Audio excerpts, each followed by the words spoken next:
네,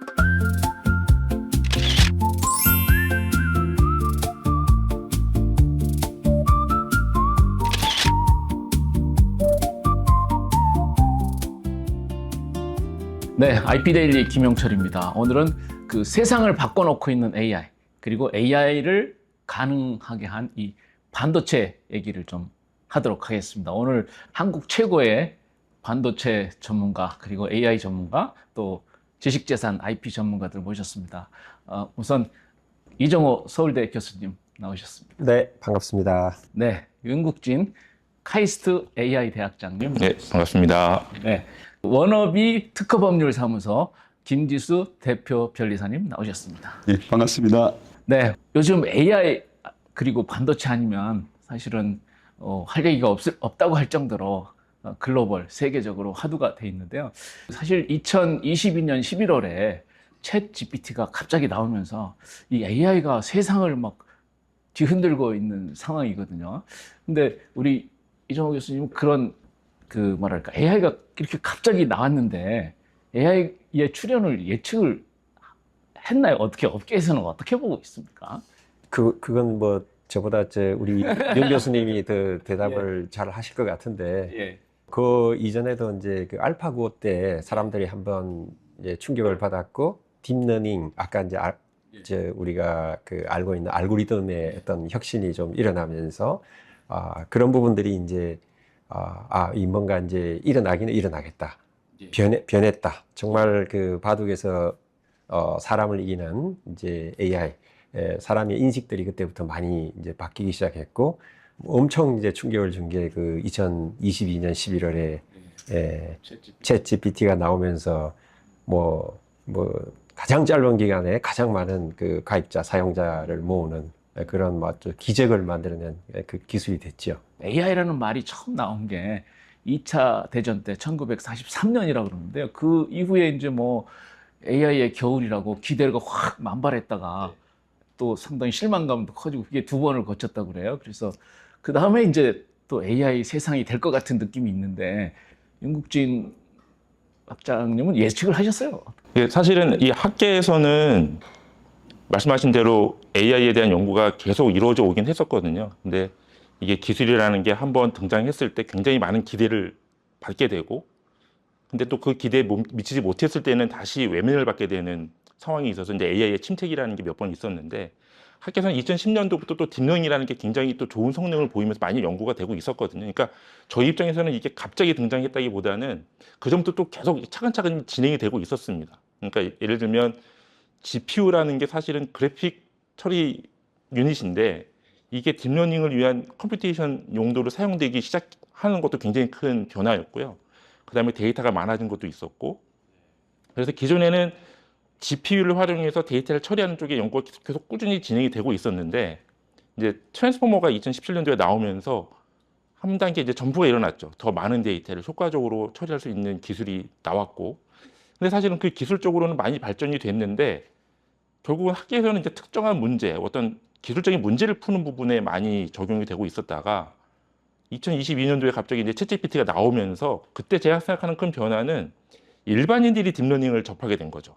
그것도 특별한 어떤 인터페이스가 아니고 내가 하는 말을 그냥 사용해서 인터페이스가 편해지고 생활에 들어가기 시작하면서부터 이 변혁이 시작됐다고 보거든요. 그러니까 기술적으로는 쭉 발전이 되어 왔는데, 지금 우리가 겪고 있는 이 변화를 기술적으로 공부하고 연구하는 분들도 사실은 예측을 못했을 겁니다. 근데 이제 그런 일반 생활에 들어오면서부터 변화가 시작된 것 같고요. 특허를 보면 미래를 알 수 있다고 그러잖아요. 예, 맞습니다. 우리 특허업계, IP 업계에서는 어떻게 AI가 곧 나올 것 같다, 그런 그 특허업계의 그 징후랄까, 그런 게 있었습니까? 이게 저희 특허 통계를 보면 이제 연구를 하신 분들이 뭐 몇 년 전에 이제 상업화하기 전에 이제 먼저 가는 면이 있고요. 그러니까 특허청에서 이제 지금은 이제 지식재산처죠. 그 특허청에서 이제 제가 2020년 이제 그 디지털 융합 심사국장을 했습니다. 거기 주목가가 인공지능 빅데이터 학과입니다. 거기서 이제 인공지능과 관련된 기술을 국제 분류에 따라 정리해가지고 꼭 데이터를 축적하고 있는데요. 우리나라는 이제 인공지능 관련들 여러 가지 기술, 추론, 뭐 그 시각지능이라든지 지금 최근에는 AI 서비스, 에이전틱 AI 관련된 특허 통계들을 보면 2010년 우리 이세돌 그 바둑에 그 충격을 줬던 딥러닝과 관련된 그 우리나라에 충격을 줬던 그때를 기점으로 해서 확 변화가 일어납니다. 무슨 얘기냐면 인공지능과 관련된 그 통계가 2015년에는 600건이었다가 2016년에 더블업 1200건이 되고 22년이 되면 10배가 됩니다. 요즘 기간은 템버거가 됩니다. 그래서 어떤 기술의 어떤 축적과 특허의 어떤 축적을 통해서 뭔가 이게 시장에서 터질 때가 됐다라는 게 이제 특허적으로 설명이 됩니다. 그러니까 이 특허의 숫자로는 그런데 예를 들어 지금처럼 우리가 일상적인 말로 예, 예, 예. 컴퓨터에 물어보고 이런 게 사실은 특허에도 있었던 걸까요? 그 개념들은 계속 이제 추론이 되고 그 데이터가 계속 쌓여 있었던 거죠. 그러니까 대표적인 것들이 이제 그 인공지능 그 학습 및 추론, 언어지능, 청각지능, 시각지능, 복합지능, AI 서비스가 또 있고요. 그 다음에 이제 빅데이터를 만드는 기술들이 있습니다. 그런 것들도 이제 지난 뭐 6, 7년간에 거의 엄청나게 이제 통계들이 예. 특허 통계로 보면 이제 뭐 5배, 10배씩. 그러니까 지금 서비스하고 있는 것들이 특허에는 벌써 이렇게 다 나와 있는 나와 거죠. 있다. 5년 전, 10년 전에 다 나와 있습니다. 예. 근데 이제 그 여기서 주의할 거는 이제 제가 항상 드린 말씀인데 이제 특허하고 상업화는 좀 별개의 문제입니다. 예. 그러니까 다만 이제 연구자분들이 이제 이걸 시장에 출시하기 위해서 기업들을 중심으로 해서 이제 특허를 내는 거죠. 예. 그래서 특허에는 다 나왔었는데 이게 언제 될지는 사실은 누구도 장담할 수 없는 그런 거였다 볼 수 있겠네요. 그래서 결국 그 GPT가 Generative Pre-trained Transformer 약자인데 구글에서 나온 건데 이게 좀 쉽게 설명하면 어떤 겁니까? 그 언어로 인해서 사실은 그런 알고리즘으로 AI가 가능했다고 그러는데. 네네네. 이 기존에는 대용량 데이터 처리하는데 좀 어려움이 있었는데요. 뭐 메모리적인 어려움도 있고 모델의 학습 능력에 대한 어려움도 있었는데 이제 2017년도에 트랜스포머라는 모델이 나오기 시작합니다. 이 트랜스포머라는 모델은 이 대용량 데이터가 들어왔을 때 어텐션 메커니즘을 이용해가지고 우리가 주의 깊게 봐야 될 부분들이 어딘지, 그 다음에 우리가 이 랭귀지를 보면 하나의 텍스트를 봤을 때 그 안에 내재되어 있는 어떤 그 규칙성들이 있거든요. 우리가 문장에서 몇 개의 단어를 지워도 사실은 전체 그 맥락을 이해하는데 가능한 것이 뭐냐면 몇 개가 없어져도 우리가 어떤 메커니즘들을 통해서 이걸 전체를 볼 수 있는 능력이 있습니다. 그러니까 트랜스포머는 우리가 어텐션을 메커니즘을 이용해가지고 대용량 데이터가 들어왔을 때 이를 어떻게 잘 효과적으로 분석할 수 있느냐, 이런 알고리즘이라고 보시면 되고요. 이 트랜스포머가 등장함으로 인해서 우리가 대용량 데이터는 있었는데 이걸 어떻게 우리가 학습에 사용하지라는 이제 어려움이 많이 풀린 거죠. 네. 그래서 그게 언어 모델에서 이제 다른 멀티 모델리티로 다 변형이 되었습니다. 결국 이제 반도체 기술이 방대한 데이터를 저장을 하고 꺼내서 프로세싱 할 때는 반도체가 결국 극적인 역할, 가장 중요한 역할을 했다고 볼 수 있는데 반도체는 뭐 우리 이 교수님은 벌크 핀펫이라고 어마어마한 대용량 반도체 만드시는 그런 것들을 발명을 하셨는데 AI를 가능하게 한 반도체의 핵심 기술은 뭐라고 볼 수 있습니까? 예, 방금 이제 말씀하셨던 그렇죠. 벌크 핀펫 우연인지 모르지만 그 장표를 이렇게 그림을 보면은 이렇게 이제 컴퓨팅 그 케이퍼빌리티에다가 뭐 X축은 이렇게 연도별로 있는데 딱 그 인텔이 그 벌크 핀펫을 양산하고 그 다음 해인가부터 AI가 우연인지 모르지만 굉장히 그 발전하는 그 과정을 이제 실제로 그 나와 있죠. 그러니까 이제 그 뭐 GPU나 TPU, NPU 이런 걸 만드는 로직 기술. 그게 이제 소위 말해서 그 당시에는 벌크 핀펫이 주류였고 이제 지금은 GAA 펫이라는 것들이 이제 또 앞으로 뭐 올해 이제 양산되고 이렇게 해서 그런 것들이 이제 주된 역할을 할 텐데 더불어서 이제 그 AI에 특화된 메모리로 이제 HBM, DRAM 다이를 쌓아서 만든 그런 부분들도 굉장히 중요한 역할을 했다 이렇게 볼 수 있고 이제 최근에는 그 HBF라고 그래서 플래시도 이렇게 쌓아서 뭔가 좀 느린 부분에 대해서는 대응을 해주고 또 기본적으로 이제 그 학습한 가중치 같은 거를 저장을 하는 그런 이제 역할을 해서 반도체가 어떻게 보면 또 AI의 발전에 큰 이제 한 축을 담당을 했죠. 예. 그래서 결국 이제 교수님 발명하신 벌크 핀펫이 AI의 토대를 닦았다고 볼 수도 있을 텐데 쉽게 얘기하면 벌크 핀펫이 뭔지 좀 설명을 한다면 어떻게 그래서 말씀해 자, 주세요? 그러면 이제 그 기존의 예. 그 트랜지스터는 만약에 여기가 이제 요 작은 탁자가 전류가 여기서 흘러갈 때 여기가 이제 이 종이가 어떤 그 제어 역할을 해준다고 합니다. 그러니까 이제 어떤 신호가 들어오면 흘러가고 아니면 흘러가지 않고. 그런데 그게 이제 예를 들어서 이게 이제 자꾸 요걸 줄여야 되죠. 예, 줄여야 되니까 요렇게 줄여야 되는데 줄이다 보니까 어떤 문제가 생기냐면은 내가 원하지 않아도 뭔가 막 신호가 새는, 마치 우리가 집에서 이렇게 수도꼭지를 꼭 잠갔는데 잠갔으면 물이 안 흘러야 되는데 뭐가 새는 거죠. 아, 이거 안 되겠다. 그래서 이제 기존의 그 2차원에서 흐르는 거를 이제 3차원으로 바꿔서 뭔가 이 판이 이제 채널이 모양이 이제 요런 모양으로 딱 되면서 이제 제 손이 이제 어떤 그 제어 전극이라고 하면 이렇게 생겨가지고 확실하게 제어 전극이 밑에 어떤 반도체를 이렇게 턴온, 턴오프를 할 수 있는 그런 이제 기능이 생기면서 뭔가 이제 혁신이 일어났죠. 네, 그런 게 됐고, 실제 이제 사람들이 제가 이제 벌크 핀펫만 이렇게 그 발명한 걸로 되어 있지만 실제 그 지금 양산에 쓰고 있는 그 DRAM 셀 트랜지스터 그거를 이제 SK 하이닉스에서는 새들 핀펫이라고 그러고 삼성에서는 B캣이라고 그러는데 그게 개념 발명자도 접니다. 2004년에 발명을 해서 지금 쓰고 있고 기업체에서 굉장히 감사하다고 말씀해 주시고 계십니다. 그럼 공짜로 주신 거예요, 그럼? 아, 그 당시에 또 뭔가 이렇게 받기도 했고요. 그 금액이 벌크 핀펫에 비해서 작아서 그렇지. 그게 이제 처음에 나왔을 때도 사람들이 물론 뭐 회사에 따라 다르긴 하지만 굉장히 거부한 회사도 있고요. 그래서 또 어떤 회사는 받아들이고 해서 거기서도 하나의 어떤 또 그 뭐랄까 기술의 그 격차가 생기면서 또 격차는 또 노력으로 극복하고 여러 가지 이제 어려운 과정을 거쳤다고도 볼 수 있는데요. 지금은 그 기술이 전 세계 그 메모리 회사의 표준 기술이 됐습니다. 거기에 또 덧붙여서 2007년에 또 제가 그 DRAM 셀 트랜지스터의 그 여기 이제 전문 용어로 리텐션 특성인데 이제 유지 특성, 정보를 잘 유지하는 특성을 개선하는 게이트 전극 구조를 또 회사 가서 세미나를 해가지고 그거를 지금 이제 5세대 정도 양산에 쓰고 있다고 감사하다고 역시 그래서 굉장히 그 고맙게 인정을 해주니까 어떤 그 연구자로서 굉장히 그 자부심이 있고 요즘 이제 굉장히 해피합니다. 그러니까 이제 IP 업계에서는 그걸 이제 무료로 쓰게 해준 걸 공중에 헌납했다고. 무료는 참고로 무료는 아니고요.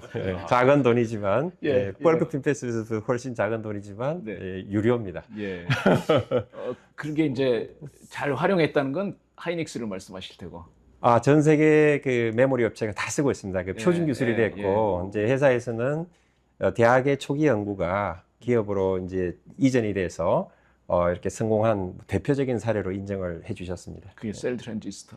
예, 셀 트랜지스터. 예. 이제 SK 하이닉스에서는 이제 새들 핀펫이라고 부르고 있죠. 네. 예. 그래서 반도체 이왕 말씀 나왔으니까 지금 이제 AI를 가능한 게 GPU라고 뭐 엔비디아의 젠슨 왕이 만든 GPU라고 그러는데 GPU는 어떻게 만드는 걸까요? GPU라는 거는 이제 그 뭐 그래픽 프로세싱 유니트 옛날에 이제 게임 화면을 빨리빨리 그 이제 재미있게 다이내믹하게 이제 화면을 바꿔줘야 되니까 그때 필요한 게 이제 그 GPU였는데 GPU도 결국은 보면 기본적으로는 이제 하나의 그 펑션을 보여주는 거고 그걸 만드는 거는 아까 이제 말씀하셨던 기존의 평탄 채널로 만들거나 아니면 핀펫으로 만들거나 가장 최근에 GAA 펫으로 만들거나 이런 이제 트랜지스터를 이런 상호 연결을 통해서 뭔가 기능을 만들어내는 거죠. 한 2022년 11월이니까 챗GPT가 나온 지 이제 3년 좀 넘은 것 같습니다. 근데 이 현장에서 엄청난 변화가 있을 텐데 예를 들어 AI를 연구하시는 그 학장님 같은 경우에 학교에서는 어떤 변화가 있습니까? 저희 변화이기도 하고 이제 숙제가 많이 생겼는데요. 예를 들면 교수님들 강의 자료를 AI를 활용해서 만들어 준다든지 그다음에 시험 문제나 과제도 AI를 활용해서 내고 있습니다. 근데 이게 안 좋은 효과일 수도 있는데 반대로 학생 입장에서는 숙제를 AI로 한다든지 그리고 조교들도 AI로 채점을 하고 그러니까 이제 어떻게 보면 AI가 기존에 우리가 하는 대부분의 지식 활동을 좀 점유하게 되는 현상들이 좀 있었고요. 그래서 사실은 지금 이 교육에서 일어나는 파이프라인에 말씀드린 것처럼 강의 자료도 AI로, 숙제도 AI로, 채점도 AI로, 그러니까 사람의 역할이 좀 많이 바뀌는 형태가 되는 거죠. 그러니까 지식이 흘러가는데 사람이 그 지식을 정말 이렇게 주체적인 입장에서 다루는 게 아니고 매개체적인 입장에서 다루게 되고, 실제 이 지적 활동은 AI가 다 수행하게 되는 역효과도 있거든요. 근데 또 좋게 생각하면 사람들은 기존에 활동하던 지식 영역에 더 윗단계로 올라갈 수 있는 또 기반이 됩니다. 우리가 아주 단순한 작업들은 이제 AI가 대체를 하고, 사람들은 그 위에 정말 예전에는 우리가 정말 고도의 작업이라고 했던 부분들을 우리 사람들이 온전히 감당해야 되는 역할을 좀 바뀌게 되거든요. 그래서 좋은 점과 나쁜 점이 좀 같이 상존하는 그런 입장입니다. 어떤 분들은 자기가 뭘 가르쳐야 되는지 모르겠다고 되게 고통을 호소하는 분들도 많은데, 맞습니다. 이정호 네. 교수님은 어떠세요? 현장에서 뭐 어려움이나 변화라면 어떤 게? 저는 그거에 대해서 굉장히 고민을 많이 했고요. 예, 실제로 이제 뭐 이렇게 공직에 있을 때도 그 부분에 대해서 관심을 많이 가지고 이제 고민을 했고, 또 학교 들어와서도 뭔가 이제 방금 우리 학장님 말씀대로 이제 AI가 보편화되면서 아직도 이제 발전 중이죠. 이제 그런 상황에서 이제 교수와 그 AI 역할이 구분이 되고 그거에 대한 준비를 좀 해야 되는데, 아쉽게도 이제 대체로 준비가 잘 안 되고 있는 게 좀 걱정스러운 부분이다라고 볼 수 있고요. 실제로 아까 이제 AI가 어떤 면에서는 이제 그 창작 기능을 떨어뜨릴 수 있기 때문에 그걸 또 보완할 수 있는 뭐 매주 AI 없이, 휴대폰 없이 퀴즈를 보게 한다든지, 지속적으로 뭔가 이제 그 창의력을 일으킬 수 있는 그런 것도 고민을 하고, 그러니까 이제 교과목의 과목의 어떤 내용을 어떻게 가르칠까도 굉장히 중요하지만, 그 운영 자체, 그리고 AI를 수업에 어떻게 활용할 건가에 대한 깊은 논의와 어떤 정리가 돼야지 지금 이 시대에 다가오는 어떤 불확실성의 미래에 대해서 우리가 좀 더 한국이 잘 대응을 할 수 있겠다라는 생각을 평소에 많이 하고 있고요. 그래서 지금 이제 그 공학관리원에서 하고 있는 매주 지금 이제 AI 시대의 교육에 대해서 얘기를 강연을 하는데 빠지지 않고 지금 듣고 있습니다. 근데 이제 저는 궁금한 게, 결국 이제 시험을 본다 그러면은 학생들의 우열을 어떻게 평가를 할 수 있나, AI 시대에? 그러니까 이제 이건 이제 AI를 가져와서 시험 보는 건 아니고, 휴대폰도 못 쓰고, 그 상태에서 이제 계산기만 가지고 하는 거기 때문에, 자기가 아까 뭐 숙제를 AI로 했습니다. 좋아요. 그러면 그걸 잘 이해를 했나 이거죠. 그걸 봐야 되고, 실제로 이제 수업 시간에도 이런 얘기를 해줘야 되는 거라고 생각하는 게, 결국은 이제 어떤 엔지니어링의 영역에서 나중에 AI를 활용할 수밖에 없는 상황일 텐데, 그럼 그 AI가 맞게 했는지 제대로 뭐 했는지 알 수가 없지 않습니까? 그걸 누구한테 이제 계속 물어볼 수도 없고, 뭐 AI를 AI한테 시켜서 한다는 방법도 있지만 어떻게 보면 아직은 부족하고, 자기가 잘 알아야 돼요. 자기가 알아야지 활용을 잘 할 수 있어요. 그렇죠? 그런 측면에서 이제 좀 공부를 잘 열심히 해야 된다는 그런 이제 분명히 그것도 있고요, 방향도. 그럼 저는 그렇게 직접 생각합니다. 이제 인터뷰를 통해서 테스트를 해야 되나요? 어떻게 해야 되는지? 저 같은 경우에는 이제 이 AI나 휴대폰 활용하지 않고 매주 퀴즈를 봅니다. 그러면은 이제 그래, 너 AI 사용해, 괜찮아. 근데 이해를 해. 네가 그 AI를 해서 했던 일이 뭔지를 이해를 하면 괜찮습니다. 이제 그러면서 우리 학장님 말씀대로 이해도 높일 수 있지만 지식의 수준도 높일 수 있어요. 저도 확실히 이제 뭔가 연구를 할 때 끝까지 막 물어보거든요. 그럼 이제 AI가 나중에 다음에 또 이렇게 좋은 얘기 해주세요, 뭐 이런 식의 이제 얘기까지도 나오고 그러는데, 뭐랄까, 옛날에 비해서 훨씬 짧은 시간에 효과적으로 지식을 이렇게 정립해 나갈 수 있다. 의심되는 걸 계속 물어보거든요. 그러면 굉장히 AI도 좋아합니다. 그런 걸 이제 지적을 했다. 그러니까 하여튼 진짜 잘 이해했는지 그 부분을 이제 테스트하는 거다, 이렇게 말씀. 그렇죠. 이제 교과목도 사실은 이제 역으로 제가 또 이런 실험도 한번 해봤어요. 이제 한참 대화하다가 당신은 나한테 질문할 게 없어요? 질문 좀 해보세요. 그러면 대답을 못 합니다. 이분이라고 해야 될지 모르는데 AI가. 그러니까 이게 뭐냐면 역설적으로 제가 질문하는 것에 대해서는 굉장히 대답을 잘하는데, 자기가 뭔가 이렇게 주도적으로 뭘 할 수가 없어요. 그러면 교과목에서도 예를 들어서 어떤 과목이 있다 그러면은 일장 내용 중에서 또 내용적으로 이 구성에 대해서는 이 잘 못하는 거예요. 예, 그런데 우리 이제 교수가 나서서 알지 않습니까? 자기는 어떤 교과서도 많이 봤기 때문에 뭐 이 교과서는 이게 좋으니까 이 부분을 좀 넣고 저 부분을 넣고 이렇게 해서 AI한테 일을 시키면 아주 멋진 그 책도 금방 만들 수 있고 그걸 기반으로 해서 이제 PPT 자료도 만들고 활용을 하고 또 테스트는 AI 없이도 테스트하고 뭐 이런 과정을 통해서 뭔가 이제 창의력도 키우고 지식의 레벨도 올릴 수 있는 그런 체계를 우리가 지금 준비를 해야 된다고 생각해요. 좀 늦었다는 생각도 드는데요. 그러니까 AI 시대의 훌륭한 인재는 그렇습니다. 좀 전체를 파악하고 질문을 할 수 있는 그런 인재가 뭐, 될 수도 예, 있겠네요. 그런 것도 굉장히 중요하죠. 예, 예. 맞습니다. 예. 그 IP 업계는 예. 특허업계는 뭐 챗 GPT 모먼트가 있다면 일본에는 손정의 모먼트 비슷하게 AI 시대에 막 일본이 특허를 엄청 늘렸다 그러는데 예. 그건 어떤 변화가 있습니까? IP 업계에. 일단은 뭐 이제 선생님 말씀, 일본 말씀을 주시니까 이제 기본 통계를 조금 이제 공유하고 말씀드리면 일본이 이제 80년대 플라자 합의할 때 미국의 거의 2배 반이었습니다. 미국이 한 11만 5천 건일 때 일본이 30만 건 이렇게 됐다가요. 예. 그리고 이제 90년대 중반까지 45만 건 찍었다가 그 이후로 이제 일본 경제가 잃어버린 뭐 30년 뭐 이럴 때 이제 쭉 해가지고 계속 떨어져가지고 최근에는 28만 건, 9만 건까지 이제 몇 년에 떨어졌습니다. 근데 이제 작년에 이제 38만, 6만 건인가? 그러니까 감소 추세가 갑자기 이제 7만 건, 8만 건이 확 올라간 거죠. 근데 이제 그거에 대해서 이제 공식적인 발표는 아직 못 하고 있는데 왜 그러냐면 이제 그 개인 정보를 일일이 이제 특허 출원이 공개되기 전까지 1년 반이라는 이제 블랙박스 기간이 있어서 그렇긴 한데 어쨌든 이제 뭐 일본 업계에서는 이제 거의 정설인 것 같습니다.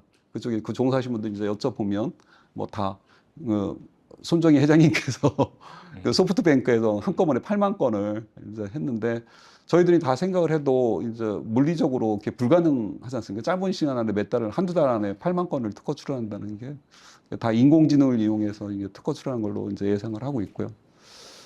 최근에 또 이제 그러면 대한민국은 어떤가라는 거 보면 대한민국에는 손정희 회장 같으신 분은 없으신데 개인적으로 그런 분들이 또 많으신 것 같아요.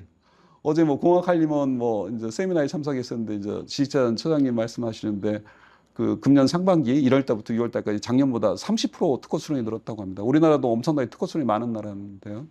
근데 이제 대기업들은 똔똔이고 그리고 중소기업들은 한 15% 넣는데 개인 발명가들이 150%를 작년보다 특허 출원했다고 합니다. 그리고 그 중에 상당수를 대리인 없이 변리사 없이 단독으로 출원했다고 하니까 별력해서 참 큰 걱정입니다. 그러니까 AI를 활용해서 예. 발명도 하고 예. 특허 출원서도 작성을 하고 예. 하여튼 그런 게 엄청 늘어났다. 예. 그런 얘기네요. 그러니까 심지어 죄송합니다. 이게 심지어 말씀하세요. 재밌는 얘기는 예를 들어서 제가 이제 개인이고 이제 반도체라고 가정을 하고요. 뭐 실제 반도체 하고 있고. 근데 제가 막 바이오도 내고 막 다른 분야 통신도 내고 저것도 내고 뭐 이렇게 하는 거죠. 그러니까 이거는 정말 이게 자기 실력인가 굉장히 의심을 해볼 수 없는 좀 말이 안 되는 그런 이제 상황까지 벌어지고 있는 거죠. 그죠? 예. 결국은 AI가 모든 것을 가능하게 해줄 것이다. 뭐 에너지도 문제도 해결하고 뭐 식량 문제도 해결하고 지식 문제도 해결하고 그런 시대가 올까요? 굉장히 어려운 질문. 지금 제가 우리가 항상 안 될 거라고 생각했던 것들이 지금 이루어지는 시대가 와서 뭐 딱 답을 드리기는 어렵지만 사실 이제 방금 말씀해 준 것처럼 AI가 굉장히 다양한 답을 쉽게 내주는 시대가 된 건 맞습니다. 근데 이제 문제는 그 다양한 답들 중에 정말 좋은 답, 그다음에 실현 가능한 답을 고르는 거는 역시 또 사람의 검증이 어느 정도 필요한 부분이 되거든요.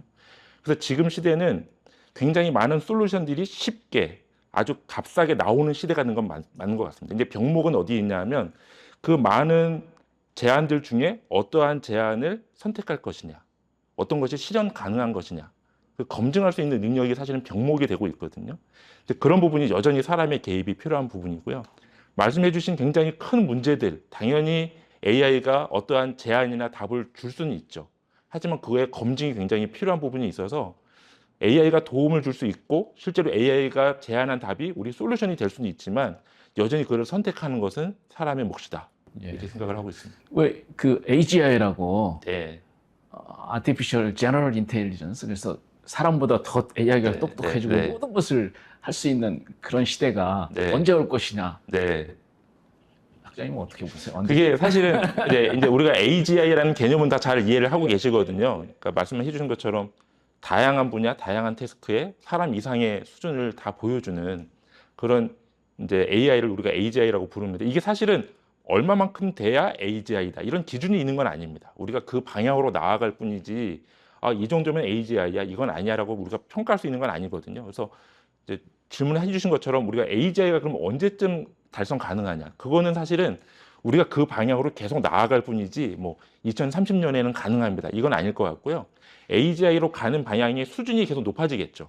근데 우리가 이 정도면 AGI가 됐어라고 말하기에는 어려울 것 같습니다. 네. 뭐 AI를 이용해서 요즘 뭐 컴퓨터 디자인도 하고 뭐 다 이런 거 하실 거예요. 엄청 이제 좀 작업이 쉬워졌다 그럴까 뭐 그러실 텐데. 예. 그렇다고 해서 그게 이제 그 제너럴 인텔리전스, 사람이 하는 것처럼 다 할 수 있느냐? 예, 그렇지 않다고 보고 있고요. 이게 실제 이제 특정 부분은 사람보다 훨씬 잘하죠. 예, 그렇지만 이제 종합적으로 봤을 때 사람의 그 능력을 넘어갈 수 있느냐? 그러니까 어떤 사람은 원래는 이제 그 싱귤레리티 포인트, 그래서 뭐 2045년 이렇게 얘기하다가 그게 이제 막 굉장히 막 앞당겨지고 너도 나도 그렇게 얘기를 하는데, 이제 아까 이제 평가 기준이 어디까지를 AGI를 볼 건가라는 그 측면에서 상당히 논란이 많고, 그냥 이제 지금은 AI가 워낙에 이제 빨리 발전하니까 그냥 어떻게 보면 이제 그 뭐 흥행이나 이런 걸 위해서 좀 얘기하는 부분도 좀 있다고 좀 생각이 되고요. 실질적으로 가만히 생각해 보면 진짜 당장에 이 우리 손에 붙어 있는 여러 가지 감각기관, 이런 것들이 다 이제 그 뭐 피지컬 AI에 대해서 다 들어가서 정말 LLM을 그냥 기계에 올린 게 아닌 정말 그런 어떤 인텔리전스를 만들어서 할 수 있느냐라는 측면에서는 시간이 저는 많이 걸릴 거라고 보고요. 이게 판단의 기준이다. 기준이 이제 어디다 두고 이제 판단을 하느냐에 따라서 이제 많이 달라질 것이다, 이렇게 저는 보고요. 우리 학장님 말씀대로 정말 그 기술이 빨리 발전하고 있기 때문에 이제 AGI로 다가가는 것은 맞다. 이렇게 이제 저는 생각합니다. 시기는 점점 가까워지는 거. 근데 그 시기가 가까워진다는 거는 판단의 기준을 낮추면, 뭐 벌써 됩니다, 이렇게 얘기해도 되고요. 이런 것까지 이런 것까지 돼야 됩니다. 그러면, 그거는 시간 걸리겠는데, 이제 이렇게 되는 거죠.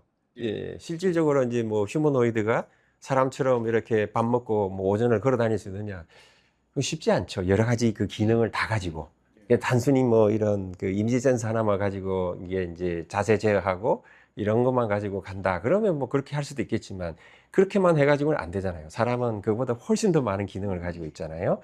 이제 그 기능을 어느 수준까지 얘기하느냐, 그 많은 그 멀티모달 센싱 기능을 가지고 아주 효과적으로 움직이는 사람만큼 돼요, 이렇게 이제 기준을 하면 시간이 걸릴 것 같습니다, 이렇게 할 수밖에 없는 거죠.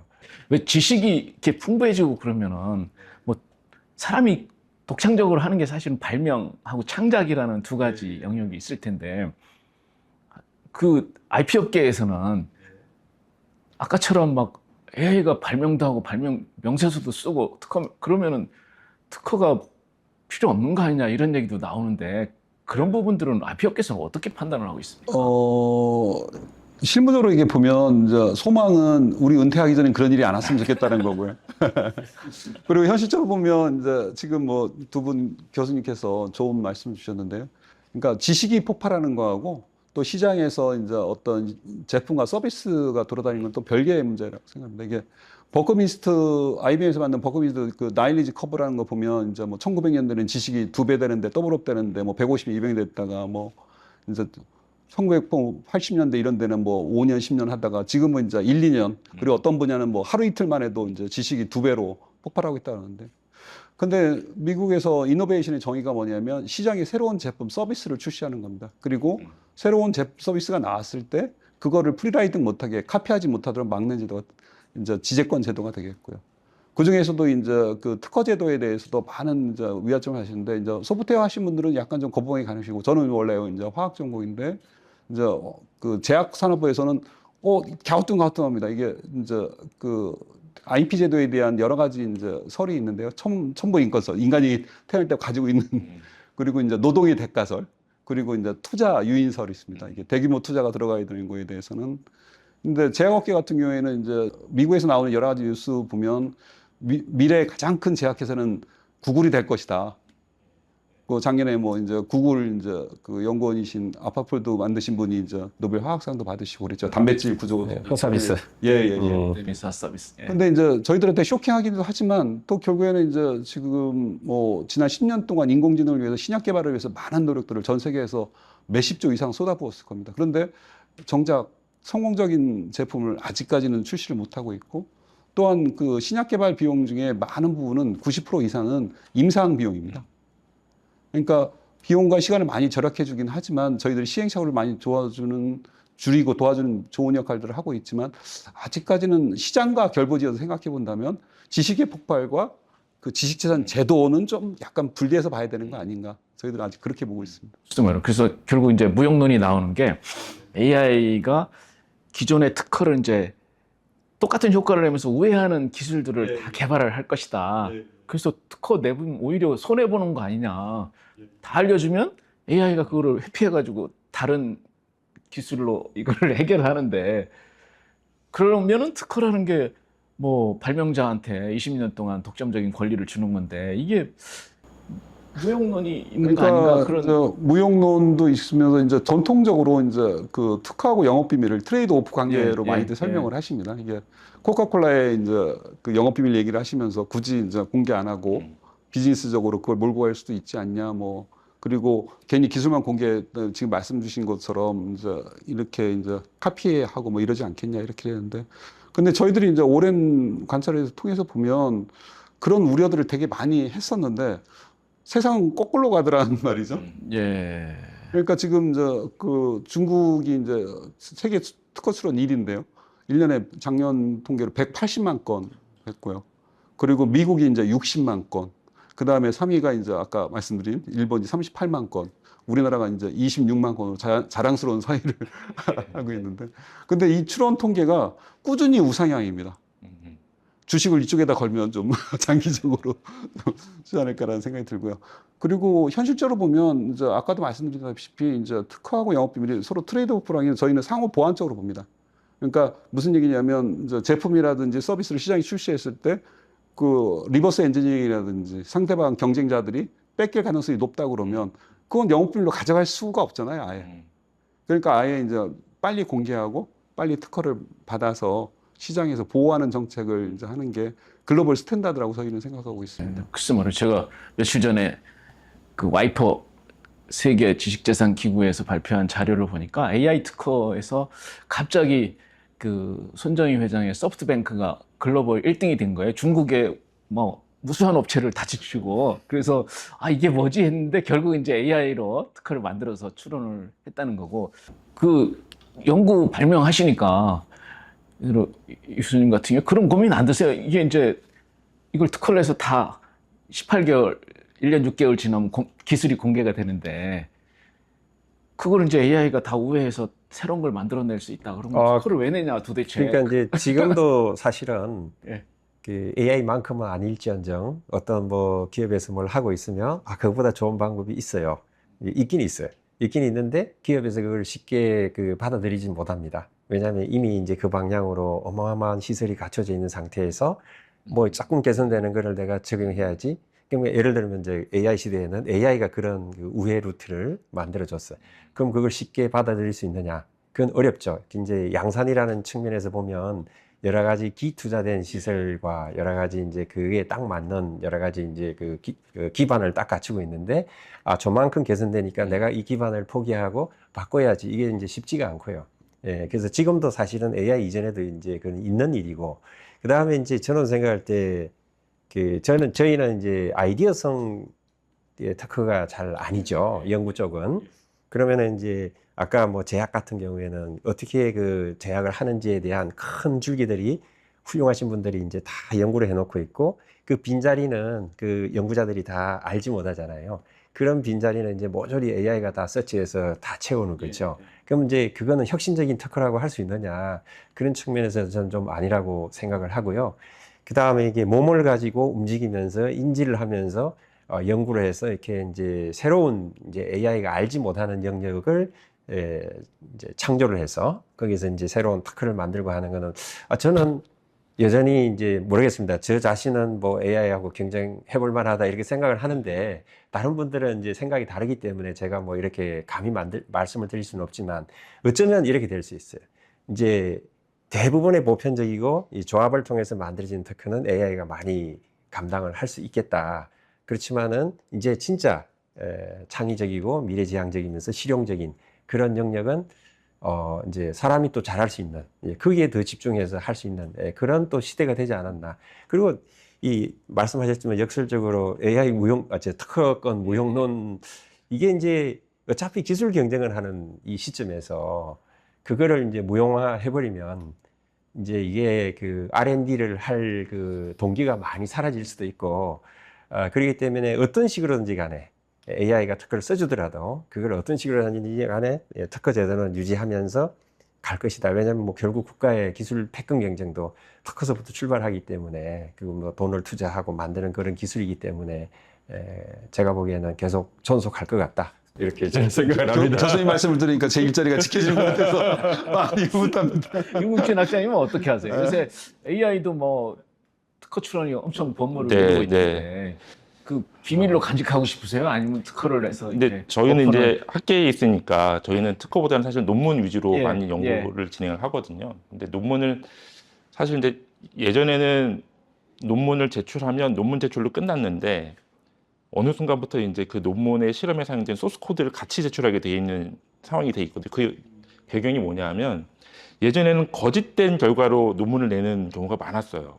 근데 검증할 수가 없잖아요. 이게 실제 실험으로 나온 결과인지 조작된 결과인지. 그래서 이제 특히나 소프트웨어 쪽은 소스 코드를 같이 내라. 그래서 그 소스 코드 가지고 리뷰어들이 실제 그 프로그램을 돌려보고 결과가 나오는지를 확인하는 형태로 가다가 지금은 아예 이제 모든 AI 학회는 논문 제출 시점에 소스 코드를 공개하는 형태로 되어 있습니다. 그래서 저희는 사실은 이제 IP를 크게 신경을 못 쓰는 이유 중에 하나는 어쨌든 논문 낼 때 소스 코드를 다 공개하게 돼 있어요. 소스 코드랑 데이터셋을 다 공개하도록 되어 있습니다. 그럼 그때 IP를 내야 되는데 신경을 사실 못 쓰는 게 현실이거든요. 만약에 우리 학교에서 나오는 논문들의 대부분의 IP를 신청을 한다고 그러면 굉장히 늘어날 겁니다. 왜냐하면 지금 AI 학계에 우리 한국에서 나오는 논문들이 세계 3위로 많거든요. 근데 아마 그 논문들이 특허로 가는 경우는 많지 않은 것 같아요. 예, 그래서 사실은 그런 부분이 조금 갭이 있는 것 같고, 사실 이제 오픈 소스 코드를 주장하는 분들은 사실 말씀한 것처럼 IP 필요 없다. 그다음에 또 더 심하게 가면은 모든 지식은 공개되고 공유되어야 된다라는 주장을 펴시기도 하시거든요. 그래서 이제 뭐 아카이브 같은 데 논문도 많이 올리고 공개하고 하는데 그거는 약간 철학의 문제일 수도 있을 것 같아요. 나는 IP로 나의 지식 재산을 보호할 것이냐, 혹은 나는 다 공개해서 모두가 다 사용하게 할 것이냐, 그건 개인 철학에도 좀 관련이 있을 것 같습니다. AI 시대에 사람의 창의적인 영역, 네. 발명이라고 볼 수도 있고 뭐 창작물이라고 볼 수도 있는데 그게 가치가 유지될 수 있을 것인가 그게 궁금하거든요. 교수님도 말씀하시고 계속 말씀드린 게 그런 정말 고도의 창의적인 영역, 검증의 영역은 사람이 여전히 가져가야 된다라고 말씀을 드리지만 한편으로 걱정스러운 것은 예를 들어서 이제 저희가 학생들에게 너희들이 오늘 가서 이런 부분에 대한 창의적인 아이디어를 한번 만들어 와라. 그럼 가서 학생들이 제일 먼저 하는 게 AI한테 물어봅니다. 야, 창의적인 아이디어를 만들어줘. 그러니까 이런 활동은 사실은 되게 위험하거든요. 그러니까 여전히 사람이 가져가야 될 영역이 있는데, 근데 또 한편으로는 AI에게 그런 창의적인 능력을 부여하기 위한 연구들도 또 많아요. 사이언티픽 디스커버리를 AI로 할 수 있느냐? 우리가 지금 사람이 발견하지 못한 어떤 법칙을 AI가 발견할 수 있느냐? 신약도 마찬가지죠. 예. 그래서 그런 영역을 AI가 할 수 있게끔 유도한 것도 맞지만 또 사람이 그 영역을 계속 가져가야 되는 것도 맞거든요. 그래서 뭐 사실 학교 입장에서 고민이 많습니다. 창의적인 걸 학생들한테 어떻게 계속 유지를 시켜줄 것이냐. 또 연구 측면에서는 AI가 이런 창의적인 영역을 어떻게 또 가져갈 수 있게 할 것이냐. 이 두 가지를 같이 가지고 가기 때문에 뭐 학교 입장에서는 양쪽을 다 고민해야 되는 입장입니다. 긍정적으로 표현하시는 분은 사진기가 나왔다고 화가들이 다 죽었냐. 사실 뭐 그런 표현을 하면서 희망적인 말씀을 하시는데 그 AI 시대에도 사람의 고유한 창작 영역, 창의적인 부분은 남아 있을 것이다. 이렇게 보면 될까요? 그건 분야별로 좀 다를 예, 수는 예. 있는데요. 예, 과학기술적 쪽으로 예. 정말 뭐 실험도 하고 현장에서 경험도 하고 또 공부도 하고 이런 과정을 통해서 이제 아주 트레이닝이 잘 된 사람들은 여전히 그 AI 못지않은 그런 왕성한 이 새로운 신천지를, 이 새로운 것들을 만들어낼 수 있는 그 능력을 가지게 될 거다. 예. 근데 이제 그 지식 공유 이렇게 참 좋은데 세상에 이제 그 말은 다 좋죠. 저도 동의를 하는데 그게 정말 보편화돼 버리면 아무도 연구 안 해요. 가만히 있어요. 그러기 때문에 항상 그 차이라는 거는 만들어야 되는 거고 일부러 만들지 않아도 만들어져요. 그렇지 않습니까? 세상의 모든 생물은 항상 차이가 자연스럽게 만들어지면서 그 차이가 어떻게 보면 발전의 원동력이거든요. 근데 이제 우리가 이제 잊고, 누군가가 잘해서 나눠주면 참 좋은 일 아니냐. 좋은 일이죠. 그런데 그 사람한테 이익이 안 되면 더 이상 안 만든다는 거예요.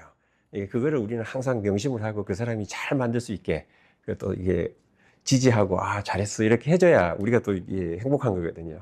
그런 그 자세가 좀 필요하고, 그러므로 해서 이제 뭐 그런 게 이제 뭐 공유하자 또는 이제 차이를 가자 다 이게 수용이 되는 거죠. 우리 사회에서. 그래서 한쪽만 이렇게 주장하는 것은 옳지 않다는 걸 말씀드립니다. AI를 이제 비관적으로 대표적으로 하시는 분이 뭐 유발 하라리가 AI가 사람의 언어를 해킹해가지고 인류 문명은 망가졌다 이제 그렇게 말하시는 분도 있고 어떤 분들은 이제 AI는 유용한 도구다. 그래서 그 도구를 이용해서 사람의 그 본연의 능력을 좀 더 고도할 수 있다. 이렇게 보는 사람도 있는데 학장님 어떻게 보세요? 예, 지금 말씀하신 두 가지 측면이 있는 것 같아요. 그러니까 AI가 사람의 영역을 잠식하게 될 것이냐, 혹은 AI로 인해서 사람이 더 발전하는 계기가 될 것이냐.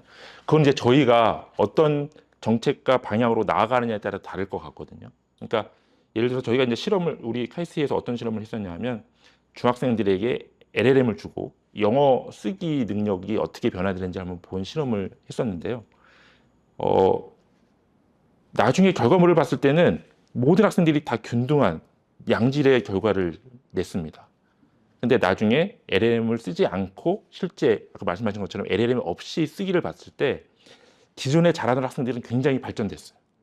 근데 오히려 기존에 못하는 학생들이 LLM을 사용하면서 능력이 발전하지 않았습니다. 충분히 있을 수 있는. 네, 왜냐하면 잘하는 친구들은 LLM을 보조적인 도구로 사용하고 내가 그걸 이용해서 내 능력을 기르는 데 활용을 했는데 그렇지 않은 친구들은 LLM이 나보다 우수하다고 믿고 전적으로 의지하게 되는 거예요. 그러면 결과물은 비슷하지만 실제 개인의 이 능력은 많이 차이가 벌어지게 되거든요. 우리가 어떻게 설계하고 어떻게 교육하느냐에 따라서 AI가 인간의 능력을 떨어뜨리게 할 것이냐 더 높여주게 할 것이냐 그거는 좀 달라질 것 같습니다. 저희가 많이 고민을 해야 될 지점인 것 같습니다. 저 이 부분이 정말 그 연구를 하고요. 그러니까 그래서 이제 예를 들어서 AI에 의존하는 학생들은 정말로 이렇게 이제 효과가 떨어진다. 그러니까 이제 AI 활용하지 말아야 된다. 이것도 상당히 이제 위험한 얘기고요. 잘하는 애는 잘하지 않습니까? 제가 아까 서두에 그런 말씀을 드렸지 않습니까? 그냥 이제 AI 없이 퀴즈를 본다든지 시험을 보고 작문도 그렇게 해야 되거든요. 그렇게 이제 했을 때, 정말 뭐랄까요. 잘할 수 있는 그런 거를 이제 우리가 할 수 있는데, 예를 들어서 그 학생이 AI를 충분히 보조도구로 사용을 해서 이해를 잘했다라고 치면은 굉장히 잘하는 거예요. 그래서 그런 거는 우리가 이제 어떻게 운영할 건가, AI를. 그 학습에 연구를 잘해서 준비를 미리 해야 된다. 이게 굉장히 중요한 말씀을 드리고 싶습니다. 그러니까요. 그래서 뭐 이제 AI를 안 쓰는 사람이 없잖아요. 그리고 우리가 물과 공기처럼 사실 하나의 AI도 사람이 사는 환경이 돼버린 것 같아요. 그래서 그걸 어떻게 활용하느냐 여기에 사실 성패가 달려 있다. 사람을 무력화시키는 건지 좀 더 고도화시킬 것인지 그런 부분에 대해서 이제 전문가들이 모여서 신속하게 예. 방법론을 정하고 그거에 따라서 이제 뭐 어떻게 가르칠 건가, 뭐 초중고는 어떻게 하고 대학은 어떻게 하고 그래서 미리 준비하는 조직이 결국은 이기고 AI도 결국은 사람이 합니다. 그 나라의 어떤 뭐 흥망성쇠나 이런 것도 결국은 사람이 결정하는 거고 우리가 그 도구 AI라는 어떤 새로운 시대의 그 AI라는 도구를 어떻게 우리 학생들한테 이렇게 잘 가르칠 수 있는 방법론을 빨리 하셔야지 우리나라의 또 기술이 발전, IP 발전 못지않게 중요한 역할을 할 것이다. 네, 뭐 이렇게 네. 좀 말씀드리고 싶어요. 네. 예. 그래서 결국 이제 AI, 그러니까 뭐 계산기도 그랬듯이 우리가 AI를 어떻게 활용하느냐에 따라서 그 결과는 엄청 달라질 것이다. 그래서 그걸 도구로 잘 활용하면 인간의 능력을 극대화하는 데 좀 도움이 될 것이다. 그런 말씀드린 것인 것 같습니다.